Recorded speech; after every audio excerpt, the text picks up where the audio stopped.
네, 오늘은 욥기 10장으로 말씀을 전합니다. 사람은 누구나 자신이 옳다고 여겨질 때가 있을 수 있습니다. 어떤 일에서 조금 억울한 일을 당했을 때, 다른 이보다 조금 더 도덕적으로 살아갔다고 그렇게 느낄 때, 우리 마음엔 은근히 그래, 나는 그래도 바르게 살고 있다, 이런 생각이 자리 잡게 되는 것이죠. 그러나 성경은요, 우리가 스스로 의롭다 여기는 바로 그 순간이야말로 가장 큰 죄에 빠지기 쉬운 시간이다, 이렇게 말하고 있습니다. 왜냐하면 우리는요, 하나님 앞에서 결단코 의로울 수 없는 죄인이기 때문에 그렇습니다. 하나님의 시선은요, 외면만이 아니라 중심을 보시고 인간의 기준이 아니라 완전한 거룩으로 판단을 하십니다.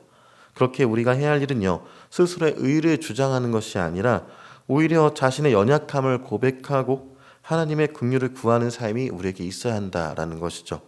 욥기 10장은요, 욥이 친구 빌닷의 냉정한 말에 응답하면서 하나님께 직접 자신의 고통의 이유를 묻는 장면으로 이어지고 있습니다. 빌닷은요, 욥의 자녀들이 죽은 이유조차 그들의 죄 때문이다라고 단언을 했던 사람입니다. 욥의 친구들의 말에 더 이상 대응할 수 없었고 고통에 겨운 심정을 토해내기를 1절에 보니까 내 영혼이 살기에 곤비하다고 말하면서 내 불평을 토로하고 내 마음이 괴로운 대로 말할 것이다 라고 말을 하고 있습니다. 그의 탄식이 이어집니다. 욥은 하나님께 묻습니다. 무슨 까닭으로 나와 더불어 변론하신지 내게 알게 해달라라고요. 이 물음은요, 사람이라면 누구나 인생에서 겪게 되는 왜 나에게 이런 일이 일어났는가, 그런 절절한 질문이 되는 것이죠. 욥은 단순한 고통 때문이 아니라 그 고통의 이유를 알 수 없음 때문에 더 깊은 절망감을 느꼈던 사람입니다. 그러나 욥은요, 하나님으로부터 도망치지는 않았습니다. 그는 하나님이 자신을 지으셨고 생명을 주신 분이시며 여전히 자신의 숨결까지 지키고 계신 분이다라는 고백을 드리고 있는 것이죠. 주께서 손수 나를 빚으시고 지으셨는데 내게 생명과 사랑을 주시고 나를 돌보셨다라고 말을 하고 있는 것입니다. 그럼에도 불구하고 욥은요, 아직 혼란스럽습니다. 고백은 하지만 여전히 신앙은 있지만 혼란스러움은 사라지지 않았던 것이죠. 자신이 악하지 않다는 것을 하나님도 아신다는 확신 속에서 그는 하나님의 침묵 앞에서 무력함을 느끼기도 했습니다. 내가 악하면 화가 있을 것이며 내가 의로울지라도 머리를 들지 못할 것은 내 속에 부끄러움이 가득하고 내 환난을 눈에 보기 때문이다라고 15절에 말하면서 그는 자신이 악하지 않다라고 어필하고 있는 것이죠. 욥의 고백은요, 고난주간을 살아가는 우리에게도 비슷한 질문을 던지게 할 때가 있습니다. 하나님 앞에서 바르게 살려고 했음에도 고난이 찾아올 수가 있죠. 그 이유조차 이해할 수 없을 때 우리도 욥처럼 물어봅니다. 무슨 까닭으로 내게 이런 일을 주셨습니까?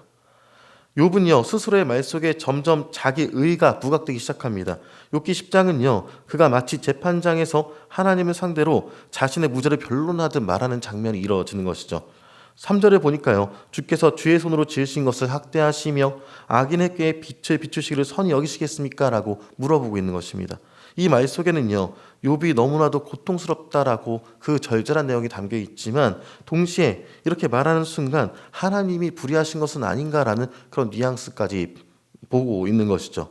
나는 의롭고 하나님은 내 고통을 외면하셨다, 이런 생각이 그 속에 깔려있게 되었다는 것입니다. 욥은 자신이 정당하다고 여겼기에 하나님께서 벌을 내리시는 것 자체가 이해되지 않았습니다. 그는 말합니다. 주께서는 내가 악하지 않은 줄 아시지 않습니까? 라고 7절에 말을 하고 있는 것이죠.